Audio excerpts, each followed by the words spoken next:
Well, hello and a warm welcome to this special CNBC broadcast coming to you from 4 Point Hotel in Lagos, Nigeria. I'm Onyi Sunday.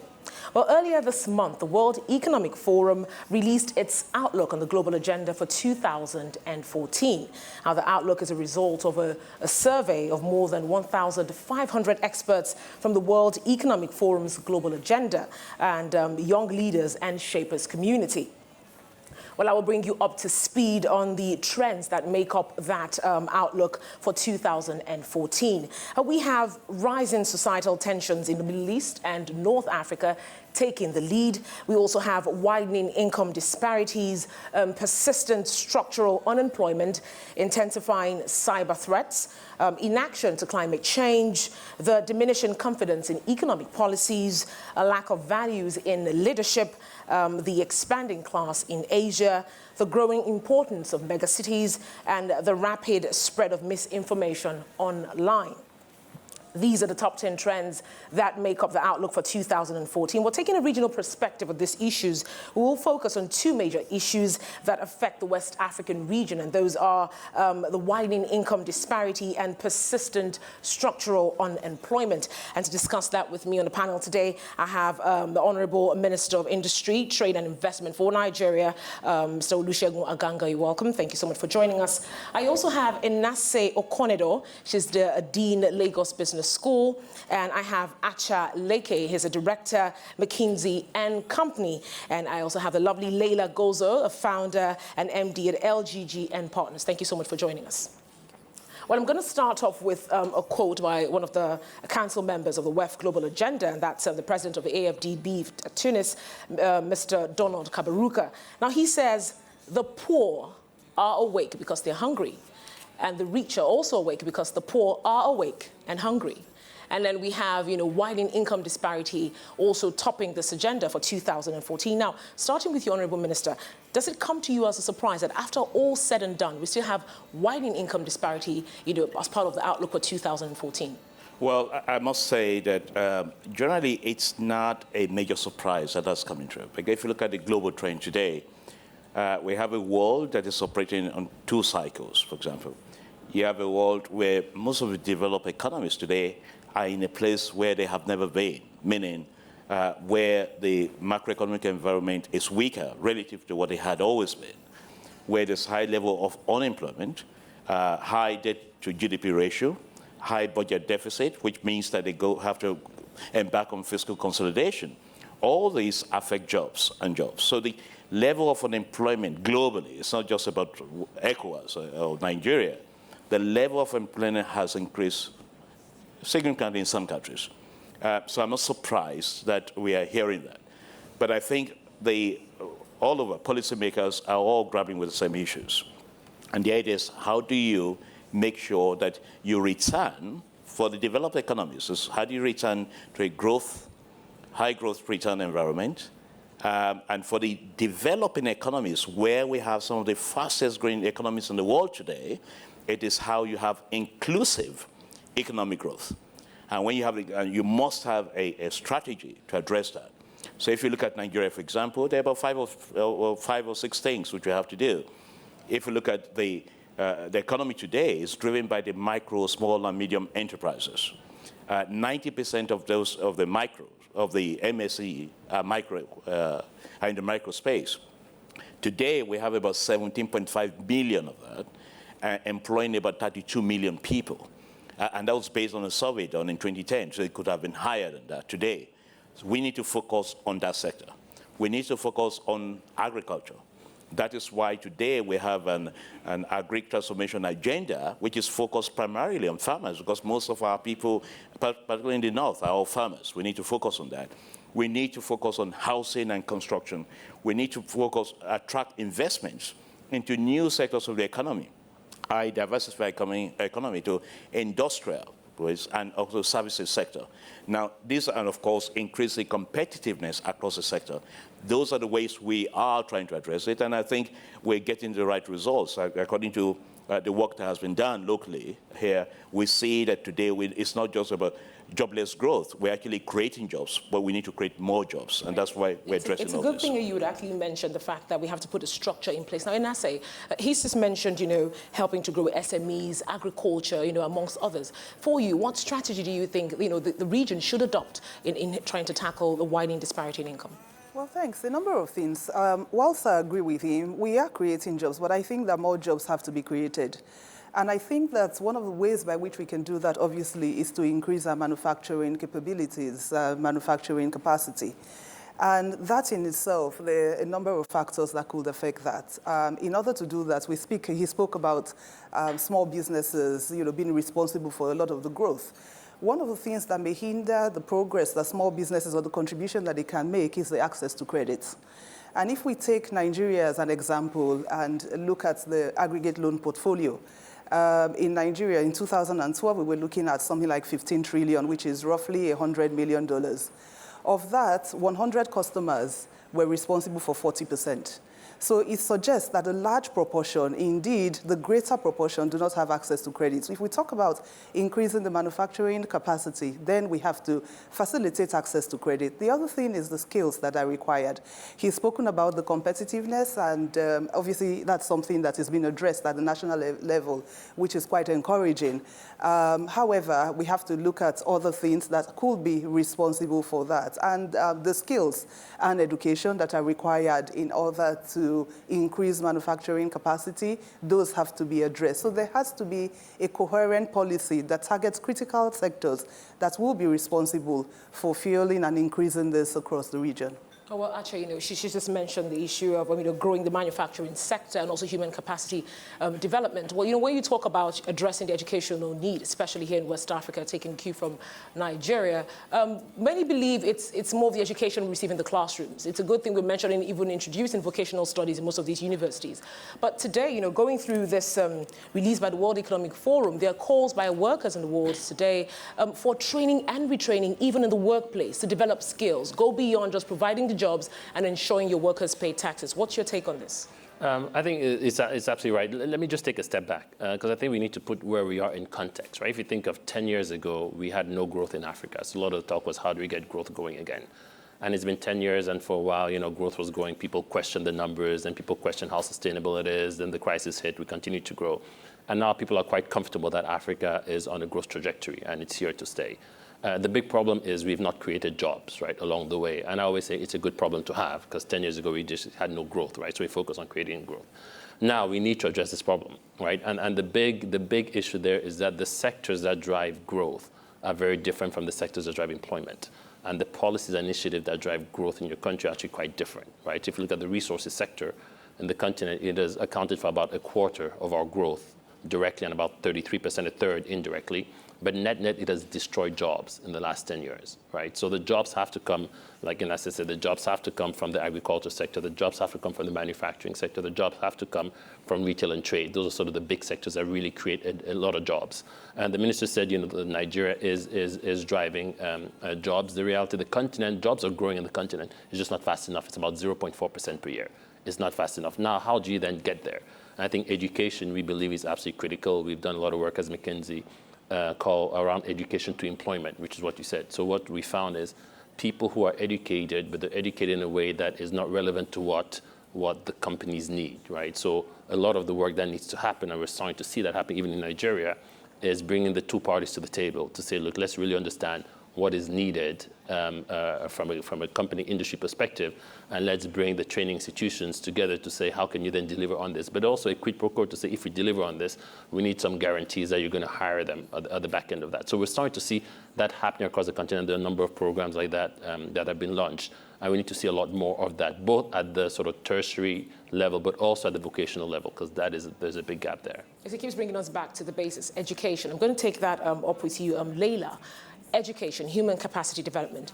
Now, do you think we need to, tweak our educational curriculum across the region to suit our economic needs? We have all sorts of courses at the university, but, do they really apply to what the real world, or what I call it, what the economy really needs? Well, what's your take on our educational system in the region? So to me, education is really important, and I think that lately, unfortunately, we haven't pushed the youth enough to go more into education. So my request today would be more to ask to the leaders to really have concrete programs in order to push the youth to pursue their education, because I feel I've recently heard some young people who were complaining, or because they were seeing their elders who had diplomas and were not having jobs, so they find out that it was easier not to go to school, not to pursue their education. And unfortunately, what I want to point out here is that it's true. Education doesn't guarantee you to have a job, but education guarantees you to have skills which are necessary. So going through the vocational trainings and how to have a better skilled population, I think we really need to push on this. From the statistics, we got today, I mean, basic enrollment in primary schools and even tertiary institutions is really on the low side, in the region, especially for Nigeria, though. Now, let's really look at this.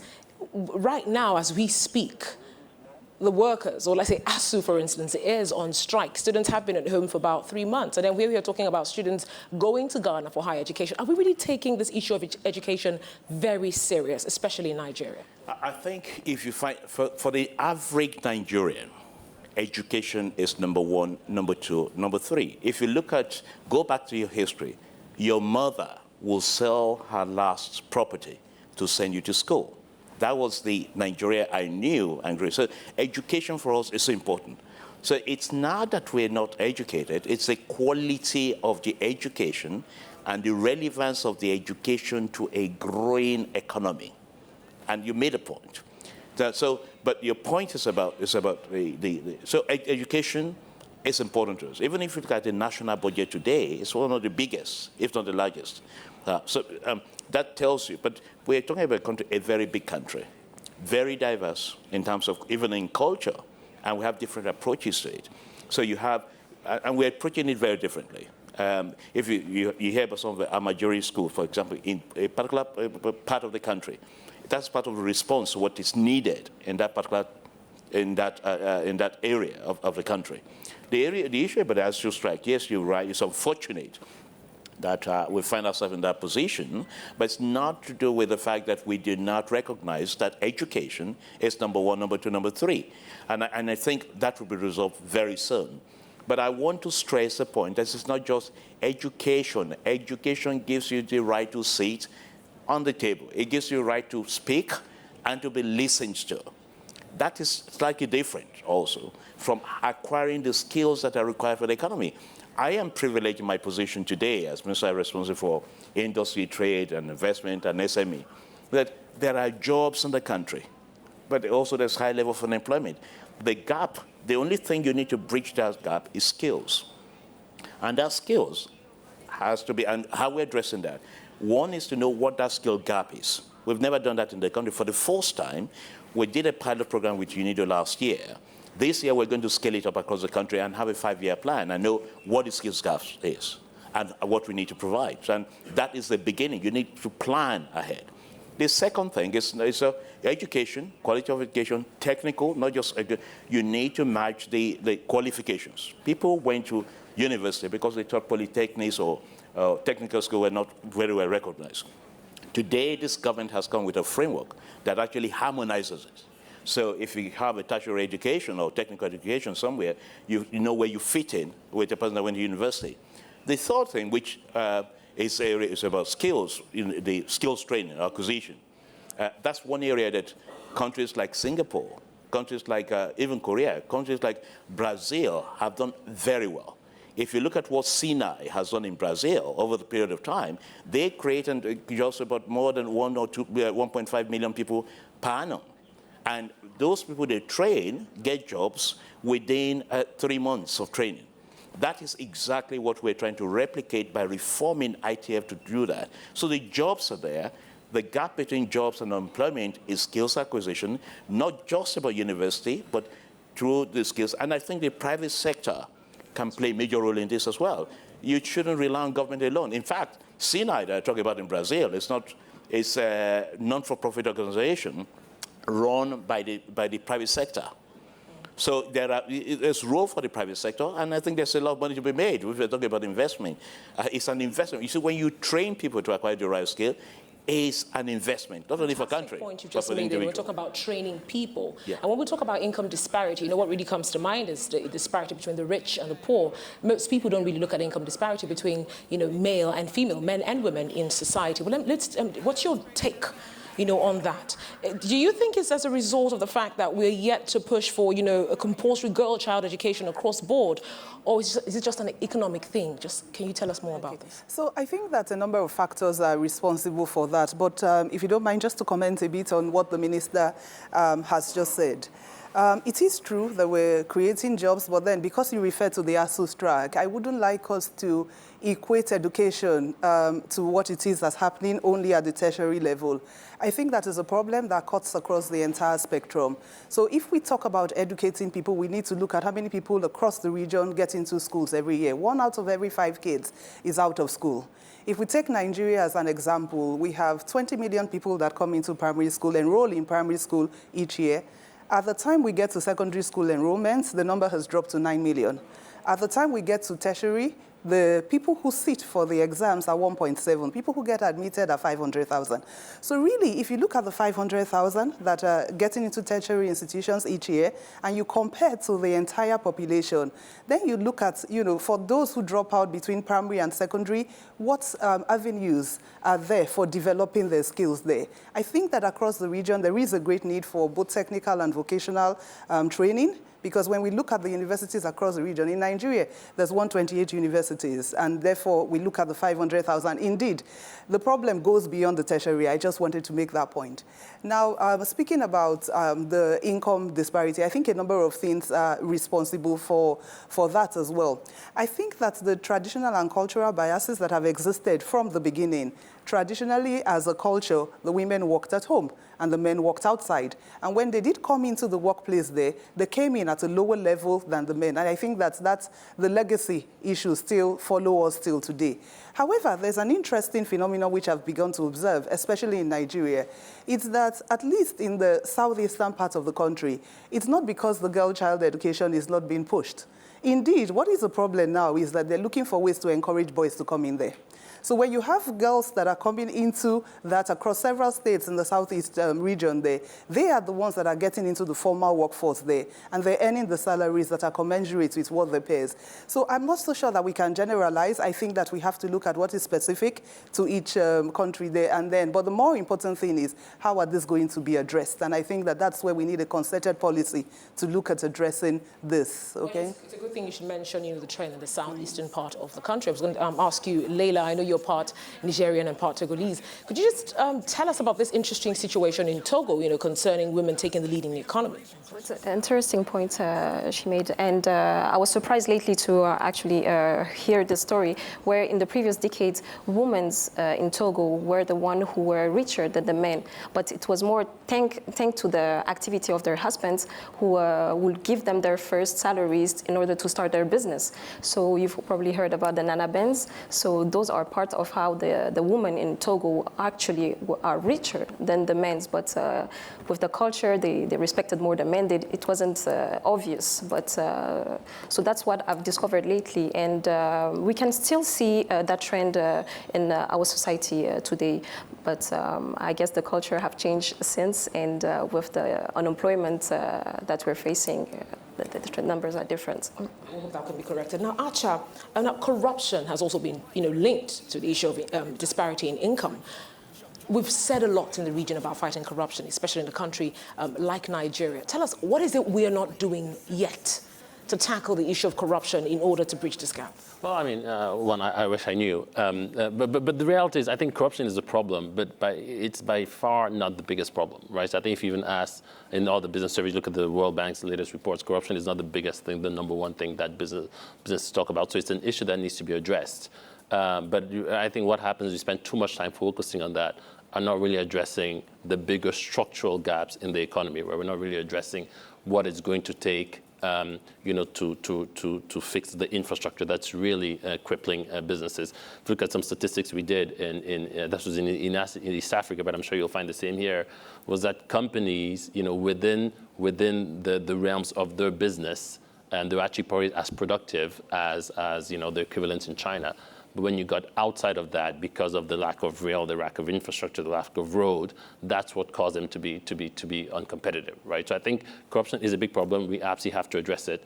But there are a number, in my mind, of more important issues. And one of the big things, I know the minister talked a bit about it, is not just having a plan. I would say it's execution. I think the biggest issue we have in all of our countries across the region, but across Africa, is the lack of execution. I said if we had no more plans, right, we didn't do anything else today, but just executed what existed, what was on the ground today, we'll do much, much better, right? So I think, it's an issue, but execution is by far. Well, actually, when you talk about, the execution, is it a lack of political will, really, to execute most of these projects? Because I know some quarters have called for establishment of more people-oriented projects, especially in the rural areas, projects that will have a direct bearing on the socio-economic lives of the people. How are we getting this wrong? Is it very difficult to see that this is what is really needed? No, I think even if you speak to anyone in the private sector or in the public sector, they will always say, we are brilliant people. There's no doubt about that. When you say the typical African, a typical Nigerian, entrepreneurship runs across the board, everywhere. We're brilliant people. Anywhere, put a Nigerian anywhere in the world, they will excel. So it's not, we have those things. But I think the issue about implementation, so we will all admit there's a problem. So policies are not the issues. There are policies, there are things to be done. It's all about execution, implementation, and that's the point here. And that comes with leadership. It comes with making sure that you have strong institutions and the real capacity in those institutions. And that's what we're building. So the point is that we recognize it as a fact, but we're doing something about it. And so what's your take on it? As he was speaking, I was thinking, why is it that in the private sector, we decide something and then we execute, and then, yet when it comes to the public sphere, that doesn't happen? And I think that we can draw on what he has just referred to in terms of leadership. And I think that there are a number of factors that may contribute to what it is that we're saying. One may be institutions that are weak. And therefore, sometimes when people do not execute, there are no structures that hold those people responsible for them. So a lack of accountability comes into play. The structures that allow laxity to pervade in this as well there. But I also believe that leadership has a strong impact on what it is that happens. Because if we take Nigeria for an example and we look at, the more vibrant industries there, we see that perhaps the people that are in charge of those departments are people who have a desire to get things done, a vision to actualize something, and they're able to move the entire force and get things to happen. So indeed, leadership is critical. Institutions and structures further strengthen the leadership abilities in order to get things done, and then accountability and work ethics also come into play. And of course, obviously, I do not know whether you can legislate on all of these matters, but certainly things can be put in place to ensure that when you do decide on something, we execute and we move them forward. So can I just quickly... I was just going to say. Three points here. I come from the private sector, so I know. It's so easy. There are three main things that are different. One is the work environment, the capacity, the people you have around you. The second is the meritocracy, performance-based. And the fact that the private sector is highly incentivized, whether it's monetarily, whatever it is, to deliver. When you don't perform, you don't get paid. Simple. Now, it's very, very different from the problem. It's not by accident that when Lee Kuan Yew went back to Singapore many years ago to transform that economy, one of the sectors he focused on mainly was the civil service, because that is the bone of any government and any economy. You need to introduce this culture in the civil service. That is why the private sector is different from the public sector. Actually, you were going to say something. See, that's what I was going to say. So, take an example. If you're in the private sector, you say, I'll deliver you a product in a week, and it takes 6 months, then you've lost that sale. If you say, in public sector, it takes a week to, get this document, and it takes 6 months, nobody gets hurt, nobody, gets fired for it. So I think this whole issue around, for me, it's incentives. I mean, I think the leadership is important, but the whole accountability, tracking and monitoring, we've done a lot of work on this, but tracking and monitoring. And it's actually hard work to do, right? It's very different from, coming up with policies and those kind of things, but this is actually rolling up your sleeves and, on a weekly basis, tracking the progress of where, what's working, what's not, how can you debottleneck it. And we don't find enough people who are incentivized in the public sector to do that and who want to do it. All right, then. Well, you just mentioned the fact that you just said it's the political will. He says it's the environment in which we find ourselves. What kind of policies do you think, can be introduced at this point? Because we're talking about solutions here. It's one thing to have the idea. It's another thing for us to hit the road, to hit the ground running, to bring about the solutions. What would you prefer at this point in time to ensure that we make this a reality, or else we will find ourselves talking about this, say, in the next 5 years? Okay, fine. We've talked about a lot of things. Can I assume that you mean the solution to this particular problem, infrastructure and the fact that, having the government to do what they need to do? Because she just raised a very important point. And the private sector has proved that it's not rocket science to get it right. So let's understand, what do we need to put? For the private sector, you're being incentivized, you get paid, you get sacked if you don't deliver. It's very simple. But the same culture, I think, a similar culture needs to come into the public sector. I think you have to make the civil service attractive to the best brains. In those days, many years ago, the best brains went to civil service, and they did their job. Go to England, go to the United Kingdom. They're not people who, they're the best brains, and it's a pride to serve in that position. You get your reward later. So I think it's a case of restructuring the civil service in a way that it attracts the best. And once you do that, you're okay as a country. That would be my solution to that. What would you prefer? The reform of the civil service, I think it will take a lot, because when we talk about incentivizing the people similar to ways that are done in the private sector, I think that most governments across the region contend with the high percentage of the budget that's devoted to the wage bills. And so when we talk about incentivizing, obviously there has to be a reform that may involve some rationalization in order to cut the wage bills. And obviously, when that is done and the right incentives are put in place, then you can demand and hold people accountable when those things, the job doesn't get done. If I mean, what we've seen work quite well in other countries, Malaysia's done it, the UK has done it, a number of other countries, where you have a big existing civil service that will take time to reform, and is the right thing to do, is setting up, we call it parallel, what we call a delivery unit, right? So it's a unit that works in tandem with the civil service. That's really can attract some of the private sector people the minister talked about, some of the public sector people, that is focused on a certain set of projects, and they're really focused on driving this, and they report typically at the highest level. So they have that coverage and that support. And we've seen that Pemandu, for example, in Malaysia is one example.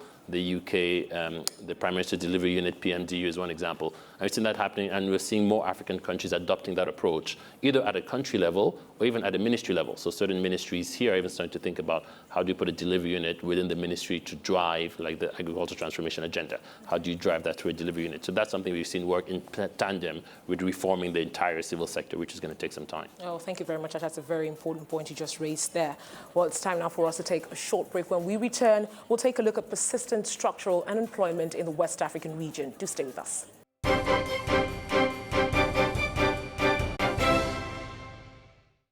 Hello, thanks for staying with us. Welcome back to this special CNBC broadcast coming to you from 4 Point Hotel in Lagos, Nigeria.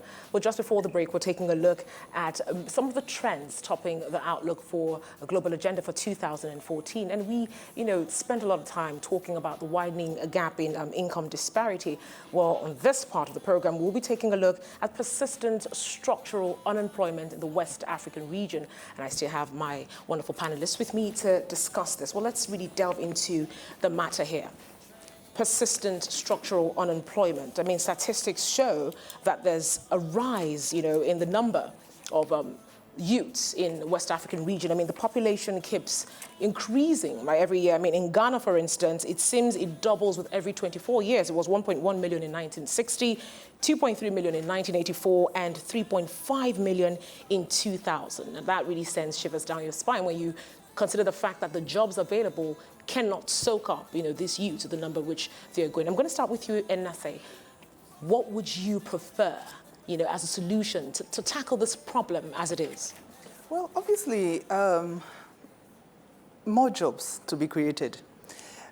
If we look at Nigeria again as an example, given that we have the largest population in the sub-region, and we look at the number of jobs that are created each year, as I mentioned, is 1.5 million, and yet each year we have 2.1 million school people that enter into the job market, which suggests a shortfall of 600,000. If we look at it over 4 years, we're having 2.4, and then this is just the tip. So obviously, in order to deal with this shortfall, as well as the backlog of the unemployed youth that we're facing, more jobs have to be created. Now, usually when I speak to executives in corporations and they talk to me about the difficulties that they have in finding managers or suitably qualified people, I ask them, but then we have this youth unemployment, which in this region is about 24% if we look at Nigeria. And then they tell me that, yes, these people lack the skills in order to. So again, it comes back to how are we developing people? First of all, more jobs have to be created. And we have to look at the skills that we're preparing, that these people that enter into the job market have. I was indeed quite glad when the Honorable Minister spoke about the need and what they've just embarked on, the identification of skills. And I think that if we look at the various sectors in which the growth is going to come out from over the next couple of years, up until 2015, we look at agric, we look at retail, we look at mining and construction. I think the question that we have to ask is that are we producing people who have the skills to play across the sectors? Now, in order to do that, obviously, we have to look at the educational policy. Do we have a one-size-fits-all? So, when we look across the region, we find universities that sort of replicate everything that they do. And sometimes we find that even universities of agriculture, I was surprised once looking at a University of Agriculture, that were producing law graduates. And I wondered, how suited are this there? So obviously there has to be a matching of the skills. The jobs have to be created. There has to be a concerted effort to match the skills to those as well. All right, well, actually, let me take you up on this. She just talked about the fact that it's about quality, the quality of education, the graduates we have, can they really fit into the jobs that really are available at the moment. Now, taking another look at the whole thing, looking at the private sector, for instance, which was where you have most youths trying to run into. We have a peculiar situation in Nigeria, I'm not sure if it's the same for other states in West Africa, where a graduate leaves school, say, for instance, someone who studied engineering, and then you're applying for the job, and of course, the private firm says you need someone with a year's experience or 2 years' experience on that job. For someone who's just leaving home, how would you even fit in? Because most youths out there, most graduates tell you that. How do they really fit in to get these jobs? Because, of course, they do not qualify. Yeah, well, they should apply to McKinsey because we don't have that requirement. But I think on a serious note, a couple of things. One is, the NYSC program. I think that's part of why it's there, right, to help the transition into sort of formal economy. Actually, when I think of the number of all the NYSC graduates we hired as NYSCs, actually we eventually kept them because we were excited about what they did, and we found that there was need for them over time, right? So I can see that is actually working. The Sherpa program. To the public works program has a graduate placement program as well that I think is about to take off. So I think all of that's going to help. But honestly, back to the point made earlier, it's going to move the needle only so much, right? Just to give you some numbers, we today have 24% of Africans are in stable jobs, right? All the people who can get a job. We are the fastest growing continent. We have the most youthful, so about half of Africans are under the age of 19.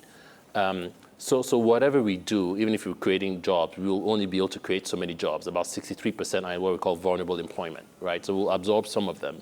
But the reality is, and the private sector will absorb some of them. But the reality, you still have 300 million Africans in vulnerable employment. And what do you do there, right? So I think programs to encourage them to be entrepreneurs, to create their own jobs, and thereby hire others. And more importantly, then how to scale that up, because I'm sure the Dean of the Business School has been looking at that, because you also have a problem where you can hire 1, 2, 3 people. The UN program is getting there, but then how do you really scale that up? So the private sector is one answer. How do you then encourage them to be entrepreneurs so they can create their own job?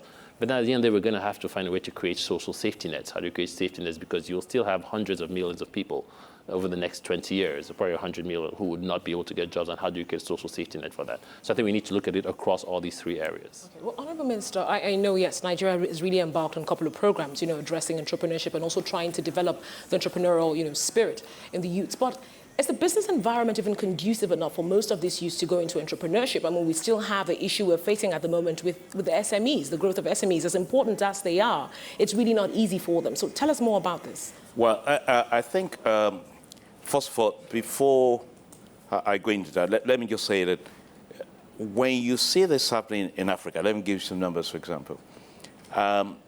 Yes, intra-African trade is about 12% or thereabout, sub-Sahara. But when you look at Africa's contribution to global trade, it is 3%. When you look at Africa's MVO, manufacturing value addition, it's less than 1%. The reason for that is that, yes, we have all the commodities, is that Africa for decades had actually followed the wrong policies. We were exporting raw materials, and when you export raw materials, you export jobs. When you export raw materials, history tells us that no nation has managed to move from being a poor to a rich nation by relying entirely on exporting raw materials without a strong industrial and services sector. That was what Africa did wrong for decades, and that's what Africa is correcting. I'll give you an example. Today, we import 97% of the sugar we process in this country.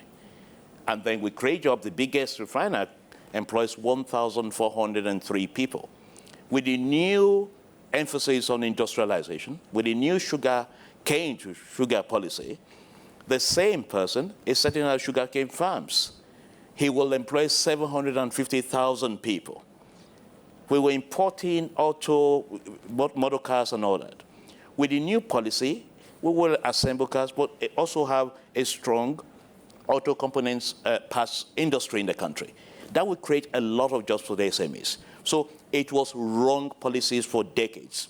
Africa did not realize quickly that the way you transform yourself from being a poor nation to being a rich nation, no one is going to do it for you. You have to do it yourself. We are blessed as a continent, and that we have the resources. As a continent today, about 1 billion people. It's a big market. Combined GDP of 2 trillion people. Resources all over the place. All we need to do is value addition. And I think that's one thing which we need to address. Now, in terms of the SMEs, we've done a survey of the SMEs. There are only 3 things that are holding them back. One is access to finance. Second is power, operating because it's more expensive to produce. And the third is business support services. Because when you look at Africa, really, we talk about SMEs. There are very few SMEs. There are more MSMEs, meaning 90% of those you classify as SMEs are actually micro and would do business. So you need to cater for them properly. So what we are doing is what we call the new National Enterprise Development Program, where we're looking at areas where we have competitive advantage across the country in the 704 local governments, set them into cooperatives, make sure we register them, have common facilities in terms of record-keeping accounts so that they can borrow money from the banks, get our first development financial institutions to provide them with finance. Now, the issue in the past had been collateral. They can now cross-guarantee each other with credit guarantee schemes tied to it. It's a lot easier for them to access finance. And then they put in clusters where you have power and facilities. That way we can grow the SMEs It's very quicker. good that you should mention that. I'm just going to put a case in question now. We have a state like Delta State, for instance. I know it's a recipient of an award from the CBN, for having a model, for SMEs in Nigeria. And you just said, yes, most of them are actually, micro businesses still, where they are. Are we doing enough to move them from, micro to small, businesses as it is? I know in a state like Delta State, they have decided to take in the microfinance banks as partners because they're the ones who are closer to the community. If we're talking about, growing the entrepreneurial spirit, we're talking about really growing these SMEs. Are we really doing enough to, to bridge that gap, or is it just enough for us to say that we're doing something for the small businesses? Are we doing enough? I think that there's a lot more that we could be doing. Across board on the government side and also amongst the private sector in Nigeria, there's a lot that's been done. The federal government has a number of projects that I think that are quite laudable. The UWIN project, in which they identify people and then they try and give them the skills.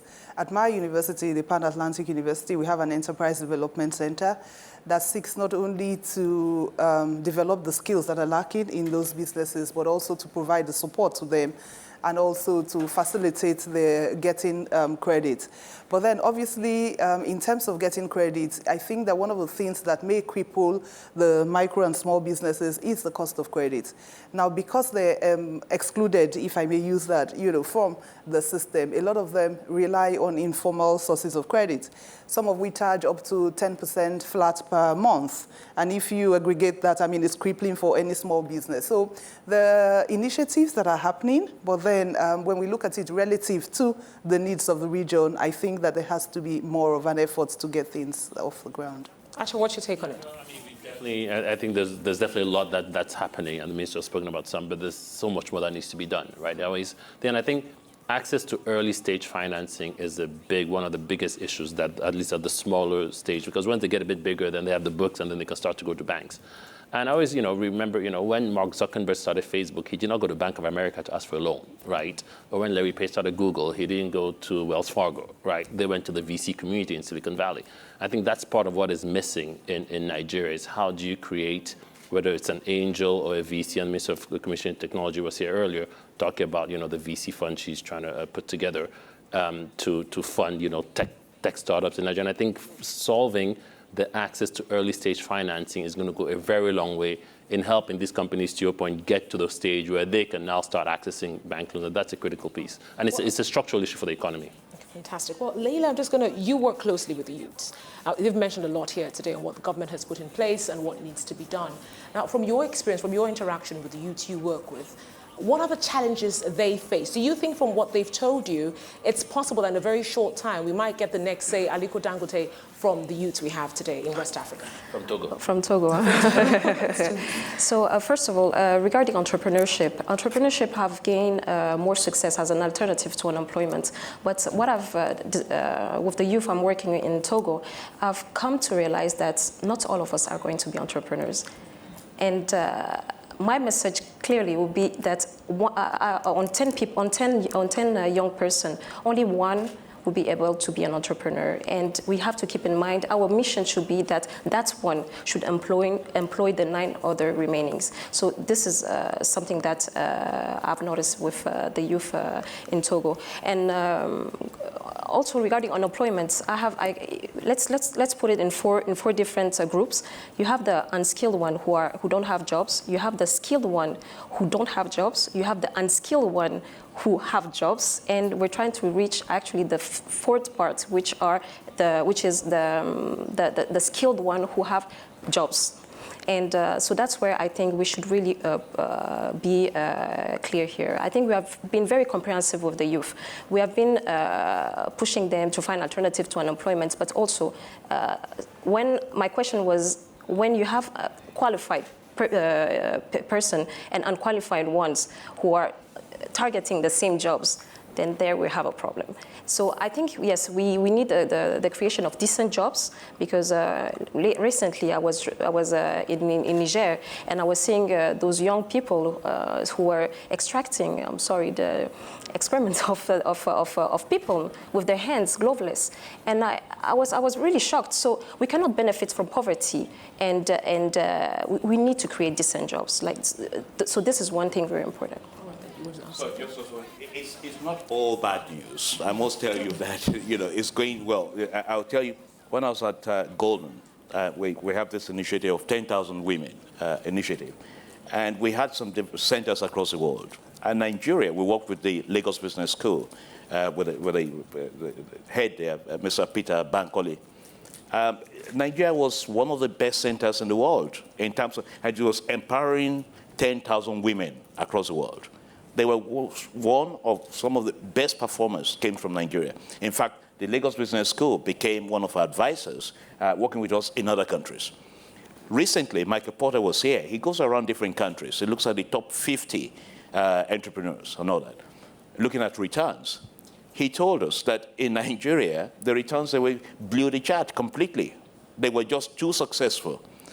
He did it in partnership with the Lumelu Foundation. In addition to that, what we're trying to do, Ernst & Young also have their own entrepreneurship. When you look at the quality, I was there to present the award. If you look at the quality of the entrepreneurs coming out. So we're seeing new, what I'll call, not SMEs, I call them SGBs, meaning small and green businesses, emerging as well. And we're trying to catch them young as well. Tomorrow, I'll be having a mentoring program with about 300 university students. We said we could have a UNIDEP, a University National Enterprise Development Program, where we're encouraging students to go into business clubs, be part of a business plan competition. We'll work with them. We want to get them thinking about how they can set up their businesses when they leave university, with some people mentoring them tomorrow. So there are a lot of good things happening, but we could do more because it is the engine of growth. Fantastic idea. Well, I guess an honourable minister is really all on out for us to tell the African story better. It doesn't matter the situation you bring up, he says, it's not all bad news. Well, on that note, we will be moving now to our audience here. If you have questions, we'd like you to, direct your questions to our panelists here as well. To do that, please, we'd just like you to, get up, introduce yourself, and please keep the questions short and simple and so they can answer directly. Do you have anybody in the audience with a question, please? We hear a lot of numbers, all the time, and I think that there's sufficient basis for cynicism about the kind of numbers that we hear about jobs and all that. And I just wonder if, I guess this question will be for the minister. The numbers, I have doubts about the quality of the statistics that we give out in Nigeria. Who measures them? How do we get those numbers? And so, for example, you talked about 750,000 people who will be employed on sugarcane farms. It has never happened before, So how are we sure? What's to assure us that it's going to happen this time? This came out in the last session. There's a big mistrust between the people and their leaders, and this is something that has been there for years. And I think the leadership have to regain that trust and confidence, and it comes with performing. There's nothing about it. So that will come, and I think with time you'll see that most of these things are done. In terms of data, what we try to do is to make sure that we rely on one source of data. So anyone quoting numbers, you quote numbers from NBS, the Bureau of Statistics. We've tried to empower them, make them stronger as part of our program to build institutions, so that they will be, they'll get credible information out there. And you can always challenge and ask questions. If you have questions about any of the numbers from MBS, we'll get you to talk to them. And it has happened when I was Minister of Finance. Someone challenged the growth number. I invited them in and told them to have a chat with the MBS. They went, they scrubbed the numbers, they left feeling happier than when they came in. Well, and also, do you really think these numbers really match reality?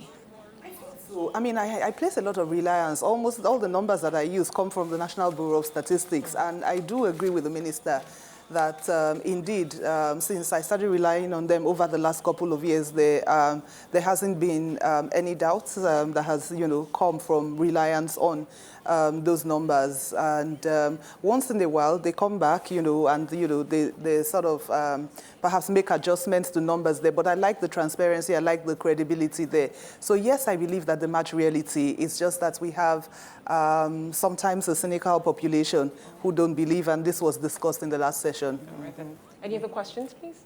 Okay, let's have the gentleman in front. How do we bridge the gap between research and development?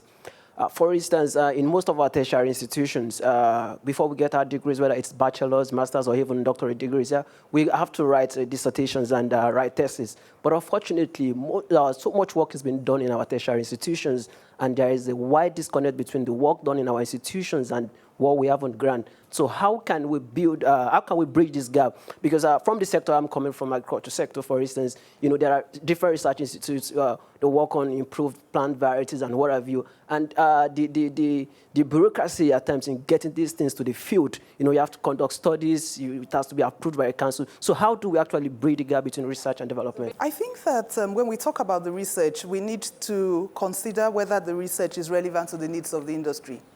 And I think that there has to be greater collaboration between town and gown, if I may, in order to ensure that the research that's being conducted is in sync with what it is that industry wants to find the solutions to and the problems that they have. Too many times, the research that's conducted, it's seen to be academic. It's without regard to what are the real problems that assail industry and perhaps the public or the private sector sphere. I believe that if the research that we conduct is relevant to the needs of the industry, it's in the needs of the interest of the industry to actually take this as, what will be the foundation for the things that they're going to put in place in terms of all the actions there. And I think that there has to be greater collaboration between both groups in order to ensure the relevance. And this comes with engagement with industry, which all too often we have, the universities or the academic institutions that exist in their own sphere, and there's too little engagement with industry. But when that starts to happen, I believe that the research will be relied upon. Actually, I want to contribute to that. For me, it's a broader question around how do you align everything we're trying to do as a country, right? So how do we make sure our enablers are aligned with our vision? And what we've seen countries do well is have a very clear sense for what are we trying to accomplish as a country? What sectors are we trying to prioritize? Now, if we're going to, if these are the sectors, what projects are we driving? And probably a subset of, 25 projects that are really going to move the needle. And then how do you align our enablers? We had the same discussion on infrastructure, right? Instead of building roads here and there, let's make sure we understand what we're trying to do with agriculture and how do we make sure that the infrastructure is geared towards delivering on that. Let's try to make sure we know what we're trying to do with our gas-based economic development plan and how do we drive the infrastructure. How do we then align the skills with these sectors and what we're trying to accomplish? How do we align innovation, research, and development? So I think what you see is countries are starting to think of it that way, especially in a context where there's limited resources. So you cannot spread resources across everything. You cannot build infrastructure everywhere. You can't build power everywhere. Make sure you have a clear set for what you're trying to do and then align your enablers to deliver on those. I can share what we're doing, actually. In a nutshell, okay. Yes. Yes. Now, everything has been said is correct. The real problem is the fact that the research we have is not market-driven. So how do we resolve that, and what are we doing to resolve that? We're looking at the Chinese helix model, and the idea is to bring the three together: academic research from universities, the research and development institutions we have in the country, and the industry together. So we're going to have an industry innovation day where we bring all together and then we put them into sectors. So as I speak to you now, we're developing the leather and leather products strategy. The group preparing it is working with the research institute responsible for that sector. And we've introduced some university into that program as well. So with every sector, we have research institutes and the universities attached to this sector so that it can be market-driven. And when they do that, they make more money because they can commercialize their products very easily. Thank you very much, Minister. Can we just take one last question before we go? Let me just have you in front here. Sanjay Pradhan is my name. It's very heartening to hear the focus on manufacturing and agriculture coming in. Now, world over, particularly in the developing markets, I think services has got a very good multiplier in terms of employment. So I'd like to know if there's any plan to really leverage the human capital that exists, particularly in Nigeria, to really drive services and in turn close this gap on employment. When I was talking about the Industrial Revolution Plan and I talked about how you transform from being a poor to rich nation, I said it's no good business, it's no good trade exporting just raw materials because you export jobs without having a strong industrial and services sector. So we're looking at the services sector as well that are related. So for example, when I talk about cotton textile, in those days we stopped at cotton textile. Today we talk about cotton, textile, garments, and fashion design. So we're looking across the whole value chain to the services sector. And that's where most jobs are created in the industry, not just the cotton. So we're extending everything we're doing in the industry to services sector as well, because we need to develop that. That's where most jobs will be created. Well, thank you very much. Well, I guess we can't take any more questions at this time, as time would not permit us. Well, this is the best part for me when I handle panel discussions. It's, the key words today. And I really like you to say that like in 30 seconds. And I really mean a nutshell, we've heard a lot today. A lot has been said about the economy. A lot has been said about how to, to bridge the gap, between income disparity, how to also create jobs as well. Let's just, have your final remarks on how the way forward. Just what's your word? What's your charge? Just give it to me in 30 seconds if you can. So on a more optimistic note, there is one thing that we have to be honest with. My generation is very optimistic. We really believe that we have to take part within this development. I mean, to reach those goals, and but we're also asking the leaders, to also work with us, to collaborate with us with more transparency. I was very pleased earlier when the minister said that there is a Trade Hub Nigeria website available for transparency, and those are kind of best practice that other countries within ECOWAS can really learn from. Fantastic. Yeah. Thanks, Acha. And the thing about execution, I mean, we know what needs to be done, right? We've shown that we can actually execute, right? He said we had no growth. We're now the second fastest growing region in the world. We're the least competitive. We can be the second most competitive region in the world, right? So we just need to execute. Fantastic. And Ase? Skills development, that is what I think is critical to realizing the growth potential that we speak about. Honorable Minister? Right, I would say a new Africa, a new Nigeria is emerging, and I'm excited about the future. Fantastic. Well, thank you so much. And on that note, it's a good one. Thank you. Well, on that note, we're coming to an end on this special CNBC broadcast, taking a look at the World Economic Forum's Global Outlook for 2014. I'm Onyi Sunday. Thank you so much for watching.